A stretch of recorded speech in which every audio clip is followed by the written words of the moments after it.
Hi, good morning po.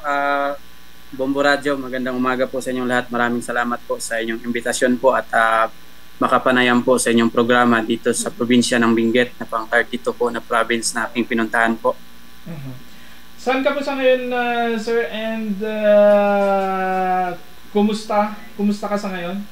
Okay lang naman po at ito nga, naramdaman ko na po at na-feel ko na yung lamig ng Baguio, ng Baguio City. Actually, naririnig ko lang ito dati and right now is nandito na po talaga ako at sa pagdating ko dito ay naibahagi ko na din po ang aking advokasya sa ating leader ng inyong probinsya po at especially sa inyong mayor dito sa Baguio. Ayan, sir. Marami kasing nag-reach out din sa amin na nandito ka daw sa Baguio. So, saan ka po basically nanggaling, sir? From Bukidnon po, Don Carlos Bukidnon, bahagi po ng isla ng Mindanao po. And then, right after sa Bukidnon, pumadyak ka, and then, saan ka unang nagtungo, sir? Una ko pong tinumbok ay kuan po papuntang Tawi-Tawi and then ang via kuan ko po is Cagayan de Oro then Zamboanga Sibugay at especially nadaanan ko din po ang Osamis and then ang Zamboanga del Sur po. And then hanggang papunta dito sa Luzon, sir? From Tawi-Tawi naman po ay bumaybay naman po ako ng Zamboanga City to Zamboanga del Norte at tumawid ng Cebu hanggang maikot po ang buong Panay at nakadarating po sa Batangas noong January, exact New Year's Day po. And then January 5 po ay dumating din po ako sa Metro Manila at nag-standby po ako doon. At June 2024, nagsimula ulit ako na mag-bike papunta dito sa Luzon area, dito sa norte. So ngayon ay nandito po ako sa Benguet and pang 32 po ito ng probinsya na aking binisita para po may deliver ang aking advokasya para po sa proteksyon ng mga senior citizen po. Ayan, wow. So, galing ka pa pong Mindanao, from Mindanao dito sa Luzon. Ayan, sir, para malaman ng ating mga kabombo na nakikinig ngayon, ano po itong advokasya natin, sir? Pwede nyo ba kaming bigyan ng informasyon?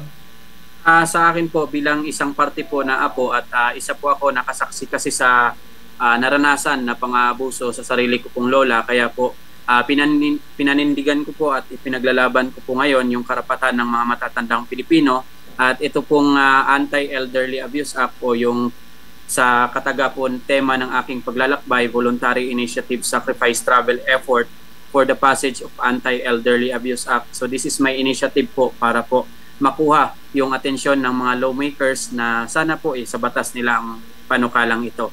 At ang layunin ay maproteksyonan po yung mga senior citizen na nakaranas po ng pang-aabuso.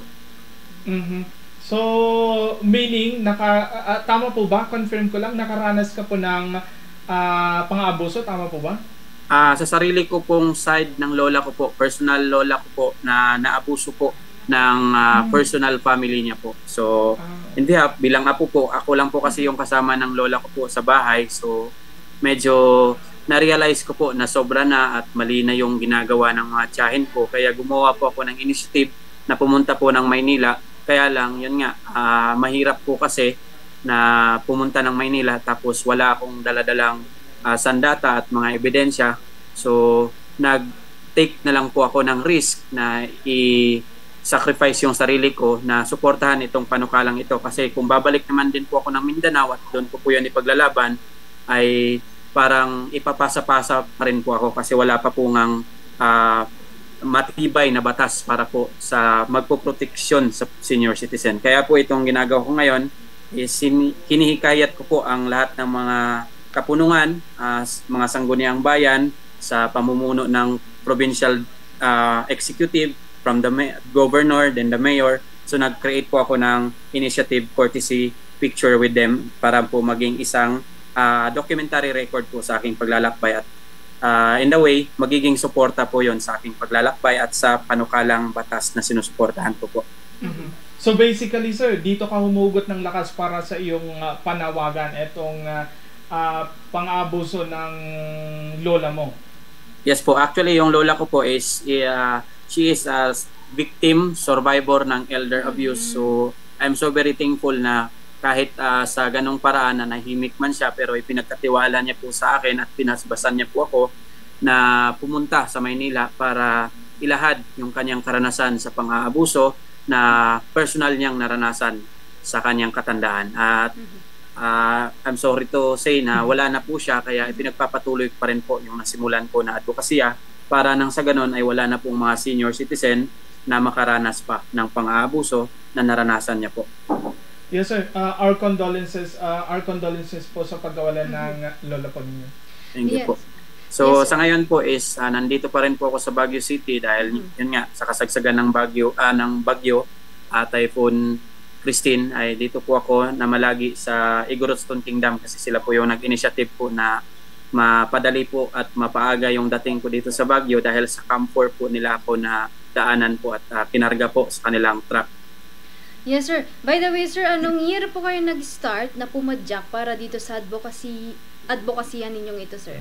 January 5 po, 2023 po. At this coming January at November 5, 2024, mag 1 year at 10 months na po yung journey ko po sa paglilibot sa buong Pilipinas. And then pang 32 pa po ito na province, ang probinsya ng Benguet. So far, sir, ilang probinsya na po yung nabisita ninyo para dito sa advocacy? Out of 82 provinces po, ang 32 po itong Benguet. Yes sir. Come again, sir. Ang 32 po na province itong Benguet po, 32 province. Ayan. So, sa yung SICAD, sir, itong pinipirmahan, tama po ba? Itong kasakasama mo na SICAD. Ilan po ang taong pumirma dyan? At the same time, ilang politician? Sa banner po dito na nakakabit sa aking bisikleta, ito pong bisikleta ko po. Sa banner nito, nakapirma po dito, meron na pong 14 na mayors na pumirma po. And then meron na din pong tatlong kongresista na pumirma dyan at saka 2 governor po na nagpirma talaga sa tarpaulin. At hindi lang po tarpaulin ang merong mga pirma, meron din po akong mga laminated pictures and mga documentation na official sign nila po, at ito po yung magiging isa ko pong alas o magiging karagdagang suporta po sa aking advokasya. And in fact, kung makabalik po ako ng Maynila siguro this kalagitnaan ng 2025, so ito po yung ipipresent ko po sa House of Representatives, sa Congress, sa Senate for my initiative effort po para sana maisabatas itong panukalang ito. Kukumpirmahin lang namin, sir, so sa lahat ng mga pumirma hanggang sa kasalukuyan, kabilang po diyan ang inyong hometown o ang inyong probinsya, sir? Meron pong pirma ng from Mindanao po, meron na po siyang nag-gain na 300 plus yung from Mindanao. Then sa Cebu, meron po siyang actual na kung ikukuhan ko po lahat ng nasa tarpaulin po, umabot lahat po ng 6,000 plus yung pirma po. Then yung sa sticker po, last counting po niya nung nandun po ako sa Occidental Mindoro, nasa 6,864 pa po yon. So sa ngayon po ay mas lalong nadagdagan, and then ngayon po ay meron na naman pong naipaskill dyan po na bagong banner po sa bike ko, at meron na din pong mga bagong pirma. Hindi ko pa po nasama yan sa bilang po. Ayan, so sorry sir, eto sir, matalino ka and ang galing po ninyo kasi may initiative kang ginagawa dito. Nabanggit mo kanina may pumirma na congressman. Ano pong advice po nila sa inyo? Kasi syempre itong mga congressman natin, sila din ang gumagawa ng bill. Ano pong advice nila sa iyo? Talaga po bang itong target mo na 88 na province, kailangan mo nang puntahan before ka pupunta sa House of Representatives para sabihin na lang natin na may mag-sponsor and ipipila nila for that certain bill? Actually, itong pending na itong bill na ito, itong Anti-Elderly Abuse Act, ay isa po na co-author nito ay si Congressman Eric Yap dito po sa Benguet. So representative ng Benguet, siya po ay isa sa kongresista na co-author nitong Anti-Elderly Abuse Act. But sorry to share na ito po ay pending pa sa ngayon. Kaya po ako gumagawa ng hakbang, at ito pong SICAD Pilipinas ay binansagan po siyang strong, intelligent knowledge, action, dedication to pursue the support of the passage of this Anti-Elderly Abuse Act. For my travel, so ito po yung nagiging isang tatag ng aking paglalakbay po na sa ngalan po ng aking paglalakbay, nakikipag-ugnayan po ako sa mga ahensya para po mas mapadali at mas lalo pa pong umingay ang panukalang natutulog sa mga sariling lamesa ng ibang mga kongresista. Kasi pending pa po ito ngayon po. Yes. Opo. So, actually ako ngayon namamangha sa iyo kasi talagang may effort na ginagawa ka. So, basically sir, mag-isa mo lang na napapadyak and bakit po mas pinili po ninyo na mag-isa mo lang? Actually po, ito pong sikad ko po, marami pong gusto sanang sumabay sa akin ng mga siklista. Kaya lang, yun nga, meron silang mga personal din na mga pangangailangan, and then yung iba is mga estudyante, so bawal pong umabsent at bawal din nilang ihinto yung kanilang pag-aaral. So mas pinili ko na lang pong mag-isa, and then in time na dumating naman po ako sa mga province po, meron naman din pong nag-welcome minsan. So habang tumatagal at kung ako po ay papaalis na sa isang lugar, ay sinasamahan naman po ako minsan ng ibang mga siklista, kaya lang hindi po karamihan. Minsan, isa lang po yung nagre-represent sa isang probinsya para po mag-guide ako palabas sa susunod na destinasyon na aking pupuntahan po. Wow. So, yes, sir. So, may isang question pa po ako, sir. So, maliban sa may mga sumang-ayon or pumirma sa inyong advokasya, meron po ba kayong halimbawa nakausap na parang hindi sang-ayon sa inyong ginagawa? Marami pong hindi sang-ayon kasi yun nga sa kanilang part ang sinasabi po nila, hindi ko responsibilidad itong gawain ito kasi sa akin na part, isa pa akong bata. Actually po hindi po ako nakapagtapos pa ng elementarya, kaya kulang pa po ako sa kaalaman, so parang na-underestimate po nila ako, kaya against po sila sa journey ko. Pero marami naman pong nagsasabi na go on lang. So yung mga nagsasabing hindi mo kaya, yan ay wala talagang pananaw sa buhay. Siguro hindi nila deserve yung effort mo, kaya pagpatuloy mo lang yan kasi marami naman pong senior citizen daw na umaasa na ito pong batas na ito ay maaprubahan at maging isang provision na sa bawat lalawigan, bawat lugar na siyang aking nabisita, at ito po ikakatuwa ng ating mga sinaunang kabataan. Yan po yung bansag ko sa ating mga senior citizens. Sila po ay SK, sinaunang kabataan po. Yes, sir. So, isa pang question. Ayan, so, syempre, medyo mahaba-haba yung journey ninyo, sir, dito sa inyong dito sa advokasya or sa target ninyo na maging ganap na batas na sana itong act na ito. Sir, meron po ba kayong target na year kung saan pwedeng gusto niyo sanang maisabatas na? Anong year, sir, sa tingin ninyo na pwede ninyong maiakyat doon sa ating mga lawmakers sa taas itong panukala po? Ngayon po na taon kasi 2024, nung time po ng May, akala ko po kasi is maging mabasa ulit sa himpilan ng Senado at Congress, or kumbaga ma-read ulit yung pending bill. Kaso yun nga, saklap dahil nga marami pong mga nauuna o meron pong mga panibagong panukalang batas na fina-file o proposed bill nila, so natatabunan po yung iba. So I hope na this coming 2025 or 2026 sa ganyang taon, sana ay may sabatas na, or either kung ngayong 2025 kung pala rin, sana po may sabatas na yan, kasi ang plan ko po sana 2025 ay matapos ko na din po yung journey ko, kasi plan ko din po na bumalik ulit sa pag-aaral dahil gusto ko pa po na madagdagan yung aking kaalaman sa way na turo galing sa paaralan. Although meron naman po akong natutunan dito sa paglalakbay ng mga kaalaman, pero mas maganda pa rin yung galing sa paaralan po. Yes, sir. Sir Neil J, etong seguridad po ninyo, kumusta from Bukidnon until dito sa probinsya ng Benguet at sa syudad ng Baguio? May challenge po ba na naranasan ka atong security mo? Sa security reason naman po, meron naman pong mga process po na ginagawa ko, nagko-coordinate po ako. So far wala naman pong mga aberya po sa pakikipag-cooperate ko, so pinapacilitate naman nila ako at safe naman po yung biyahe ko. Ang kalaban ko lang talaga dito sa paglalakbay is bigla ang ulan, and then sa mga matitirik na kalsada, biglang masiraan. So yun lang naman po yung hindi maiwasan. Kaya minsan po, yung mga LGU, kagaya po sa mga ibang probinsya na nadaanan ko, like example ko na lang po, Lingayen ay nagpabaon po sila ng 2 gulong, and then sa Dagupan same din po, nagpadala din po ng gulong, at sa Rosario ay nagpadala sila ng extra na rim. So hindi naman po na try ko na nasiraan talaga sa walang masyadong matao. Nasisiraan talaga ako in time na meron ng mga tawag dito, populated area na po. So nakakahingi ako ng tulong kung wala akong tools na gamit para maayos ito.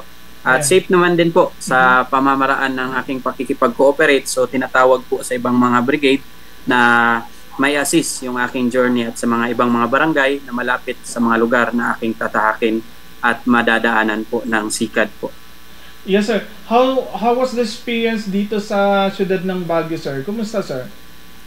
Dito sa Baguio po, ang inakala ko po talaga nung galing ako ng Mindanao, once na makarating ako dito sa Baguio, ang lamig siguro dito sa Baguio ay mahalin tulad ko sa yun yung nasa isip ko, mahalin tulad sa Bukidnon, pero iba pala ang lamig dito sa Baguio. Para akong nasa aircon. Yun nga, sabi ng mga kaibigan ko, libreng aircon, malamig talaga dito, lalo na pag umaga. Minsan yung pati tubig dito malamig. Yes, sir. Sir, ako mismo, kaya nakita ko itong initiative mo, itong advokasya mo, itong panawagan mo, kaya ito ngayon, ini-interview ka namin. Ako mismo, personally, suportado ako sa iyong advokasya, kasi lahat tayo dito sa mundo, tatanda rin tayo, So kaya I support your advocacy, your panawagan, kaya sa mga ating mga nakikinig ngayon, suportahan po natin etong ang advocacy ni Sir Neil J. Matunding, etong passage of Anti-Elderly Abuse Act. Ayan. So, sir, ipagpatuloy mo lang yan, and yung mga naririnig po natin, yung sinabi mo kanina na hindi ka napag-aral and then parang ina-underestimate ka. Hayaan mo lang, sir. I know for sure, I believe in God na may mararating itong ginagawa mong initiative para sa ating mga lolo, lola, itong sinabi mong SK, mga SK natin. Tinaunang kabataan po. Ayan po. So, sir, bago tayo pumunta sa panawagan mo or itong mensahe mo, nakita ko rin na nakipagkita ka kay Vice President Sara Duterte. Pwede nyo po bang gaming kwentuhan? Sa pagkikita po namin ni Vice President Inday Sara po, ay ang na-share ko lang po sa kanya is about nga po doon sa aking supposed process po ng Anti-Elderly Abuse Act. So yun po, isa din po kasi yung kapatid niya, si First District Congressman Paulo Duterte, ang main author po ng Anti-Elderly Abuse Act. Kaya po, nung nandun po ako sa Metro Manila, ay nag-send po ako ng email for scheduling appointment for the courtesy visit po, para mapag-usapan po yung suporta ko sa Anti-Elderly Abuse Act. At yun nga, ang kanyang response ay mag-email din po siya sa ating Pangulo para po sa Anti-Elderly Abuse Act. Kasi ito po, itong letter na pinapakita ko ngayon, ito din po yung endorsement letter ng galing po sa NCSC, National Commission of Senior Citizen, signed by Attorney Franklin Quijano, the chairperson of NCSC, ang boses ng senior citizen sa Malacanang. So before po ako pumunta kay BP, nauna po ako sa NCSC. At yun nga, nag-initiative din po si BP na mag-address din po sa ating Pangulo sa follow-up about sa Anti-Elderly Abuse Act proposed law na pending sa Senado at sa Congress po. So, ibig sabihin, hindi pa po nakakarating ito kay President Ferdinand Bongbong Marcos Jr., kay Vice President lang po? Sa Malacanang po, nakapunta din po ako kay President Bongbong, kaso yun nga, wala pong schedule na nakapasok kasi sa BCR niya po, so wala pa po akong schedule na natatanggap. Pero I hope na pagbalik sa Maynila ay makapag-courtesy call din po ako sa kanya, at may topic din po itong Anti-Elderly Abuse Act. Kasi dito nga sa Baguio, sa bigay po ni Honorable Mayor Benjamin Magalong, K to the City. So ito pong K to the City magiging isa din pong susi para sa panukalang ito na Anti-Elderly Abuse Act na sana maging ganap ng batas. So I hope and I still praying na sana po ay marinig po ng Pangulo yung aking mensahe at sa pamamagitan din po ng mga email na naipasa sa kanya galing sa NCEC at pati na rin galing po sa ating minamahal na Vice President Inday Sara Duterte po. Ayan. We support you, sir. And saan ka na patungo sa ngayon, sir? After dito? Tomorrow morning po, ang initiative po ng Igorot Stone Kingdom ay meron pong self-loading na truck daw po na kakargahan ng bike ko kasi yun nga, ang angle dito ng kalsada nyo is elevated. Iba-iba po yung way ng kalsada, iba-iba yung shape, iba-iba yung tirik niya. Kaya hindi po allowed talaga yung sidecar ko. Kaya ito pong Igorot Stone Kingdom, by the presence of Honorable Sir Pio Velasco, maraming salamat po sa kanya at siyempre kay Sir Paulo, sa kanyang anak, na na-meet ko po doon sa Mans Cafe. Siya po yung nag-offer na ikarga po sa truck. So bukas po, siguro idadrop po ako sa Nagilian and then proceed na po ako papunta ng La Union para po sa pang 33 na province para may deliver po ang aking voluntary initiative sacrifice effort po para sa passage of Anti-Elderly Abuse Act po. Wow! So, nakakabilib ka, sir. Nakakaya mo ito. Ilan lamang na mga... Ilang taon ka na po, sir? Nag-23 po ako sa probinsya ng Zambales po, sa bayan ng Masinloc. Doon po ako din inabutan ng bagyo, kaya doon din po ako nag-celebrate ng aking 23 birthday po. Yan. Belated happy birthday, sir, and talagang nakakabilib ka talaga. At the age of 22, o sabihin natin 22, nung talagang sinimulan mo ito, talaga namang may eagerness ka to promote and to advocate your etong passage of Anti-Elderly Abuse Act. So, hopefully talagang maipasa ito, although sabi mo nga pending sa House of Representatives. We pray na talagang maipasa na ito. And gaya nga ng sabi ko, personally, suportado po ako sa inyong advokasya. And any message na lang, sir, sa ating mga kabombo na nakikinig sa Baguio City and within the Region Cordillera at sa iba pang province na naaabot nitong programa natin. Go ahead, sir. And maraming salamat po dito sa bahagi po ng CAR sa Cordillera Administrative Region sa pag-allow po ng DPWH na ako po ay makapass through sa bahagi po ng Quezon, doon po sa Barangay Twin Peaks na mayroon pong affected doon po ng landslide. So sa ngayon ay close na po dahil nga nagto 24 hours construction na talaga sila doon ahead para po maayos yung kalsada doon sa Quezon Road. At syempre sa DPWH, maraming salamat once again at sa mga barangay official ng Quezon Road dyan po sa bahagi ng barangay Municipality of Tuba, Barangay Twin Peaks, Barangay Camtree, at dito sa Camfor, sa Mans Cafe at dito sa Igorot Stone Kingdom at especially din po sa Father Executive ng probinsya ng Benguet, Governor Diclas. No? Maraming salamat po dito sa token na kanyang binigay. So ito po mababaon po sa aking pag-uwi at sa paglalakbay sa pag-iikot sa buong Pilipinas at magsilbi itong suporta sa aking advokasya. At sana sa mga may lola at lolo dyan, mahalin natin sila, huwag natin silang pabayaan habang nariyan pa sila. Iparamdam natin ang pagmamahal sa kanila dahil kung wala sila, wala din tayo dito sa mundo. Utang natin ang buhay sa kanila at hope soon lahat tayo tatanda. Kung ano man po yung aking naiambag ngayon, isang kontribusyon ng aking kabataan sa taong 2024 at sa susunod na mga taon na aking pang babaybayin para malibot ang buong Pilipinas. I hope na tayong lahat, kung ano man po ang magiging benepisyo ng Anti-Elderly Abuse Act, ay ganun din tayo isa sa magiging beneficiary nito. Maraming salamat po sa mga nagmamahal sa akin at dito po sa Bombo Radio Baguio. Maraming salamat po sa inyong pribilehiyo na ma-interview po via Zoom at this is my first time po na maka-guest po via Zoom po, via camera. At thank you dito sa Igorot Stone Kingdom sa kanilang pag-ampon at pag-adapt sa akin dito at pagpa-stay ng ilang araw. Almost 2 weeks na po dito. So bukas, babiyahe na po ako. At once again, maraming salamat po sa lahat-lahat. At sa mga taga Bukidnon, thank you po sa inyong pagmamahal at sa inyong pinaabot ng mga vitamins. At kay Doc Bong Ramirez sa Wellness Pilipinas, sa kanilang mga vitamins na pinapaabot sa akin para maiwasan ang sakit sa aking paglalakbay. Thank you po very much po. Sir, po. Yes sir, sa journey mo, ingat ka palagi and then huwag mong kalimutan na mag-pray sir and kaisa mo kami sa itong advokasya mo and sa lahat ng mga nakikinig ngayon, kapag nakita nyo po si Sir, why not? Si Sir Nel J. Matunding, why not na at least kawayan man lang and then suportahan etong advokasya niya. Maraming salamat po, Sir. Thank you po. Thank Maraming you. salamat po. Ayan.